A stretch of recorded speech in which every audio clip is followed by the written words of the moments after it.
آگے بڑھوں میں سب سے پہلے یہ چاہتا ہوں کہ میں اپنے تمام مہمانوں کو دعوت اسٹیج دوں. میں سر فہرست جناب قیصر خالد صاحب جو جشن ادب کے سرپرست ہیں, ڈی جی پی مہاراشٹر پولیس, میں بڑے ہی ادب و احترام کے ساتھ آپ سے درخواست گزار ہوں کہ سر آپ اسٹیج پر تشریف لائیں اور آپ کی زوردار تالیاں اس میں شامل ہونی چاہیے. میں ساتھ ہی درخواست گزار ہوں جناب نونیت سونی صاحب, chief commissioner of income tax, retired chief commissioner of income tax, sir آپ اسٹیج پر تشریف لائیں. برائے مہربانی آپ کی زوردار تالیاں شامل ہونی چاہیے. میں درخواست گزار ہوں جناب ملک کے ایک معروف و مشہور شاعر جناب خوشبیر سنگھ شاد صاحب کہ سر آپ اس افتتاحی نشست میں آپ اسٹیج پر تشریف لائیں. اور میں درخواست گزار ہوں جشن ادب کے فاؤنڈر اور جشن ادب کے روح رواں جناب کنور رنجیت سنگھ چوہان صاحب کہ سر آپ اسٹیج پر تشریف لائیں. اور بہت ہی کم لمحے میں ہمارے درمیان تشریف لائیں گے جناب اتل تیواری صاحب. اتل تیواری صاحب آپ کی زوردار تالیوں کے بیچ تشریف لاتے ہیں. تم آج محفل میں بڑے موقع سے چلے آئے, ہم لوگ چراغوں کا بدل ڈھونڈ رہے تھے. آئیے سر اسٹیج پر تشریف لائیے. جناب کنور رنجیت سنگھ چوہان صاحب ایک چیئر.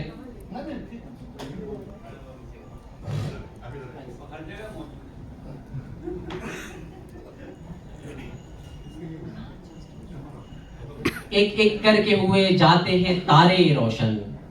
ایک ایک کر کے ہوئے جاتے ہیں تارے روشن, میری منزل کی طرف تیرے قدم آتے ہیں. یہ خوبصورت کہکشاں اسٹیج پر جو آپ دیکھ رہے ہیں یہ ہندوستان ہی نہیں بلکہ جشن ادب کا یہ وہ ایک ایسا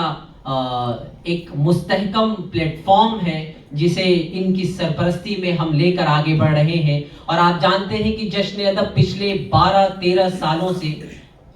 پورے ملک میں, ہندوستان کے مختلف شہروں میں, دہلی, بھوپال, چنڈی گڑھ, شملہ اور سری نگر, جے پور, مختلف شہروں میں جا کر جو ہندوستان کی ہماری گنگا جمنی تہذیب ہے اس کو جگانے کا کام اور ہندوستان کی گنگا جمنی تہذیب کو بچانے کا کام اور جو ایک وراثت ہے اس کو اگلی نسلوں تک پہنچانے کا کام, اور سب سے بڑھ کر یہ کہ جشن ادب کا جو مشن ہے کہ ساہتیہ کو, لٹریچر کو, ادب کو ہم آئندہ نسلوں تک پہنچا کر ایک خوبصورت شکل میں ہم انہیں سونپ سکیں اور ہندوستان کو ایک مکمل ہندوستان ہم بنا سکیں, جس ہندوستان کا سپنا ہمارے پوروجوں نے دیکھا تھا اور جو سانچی وراثت اور ہندوستان کی گنگا جمنی تہذیبی وراثت ہے اس کو ہم کیسے اگلی نسلوں تک پہنچا سکیں اور ہندوستان کو ایک جمہوری اقدار میں سمو سکیں. اسی کی یہ جشن ادب کی ہمیشہ کوشش رہی ہے, کاوش رہی ہے, اس کے مختلف پلیٹ فارم پر کوشش رہی ہے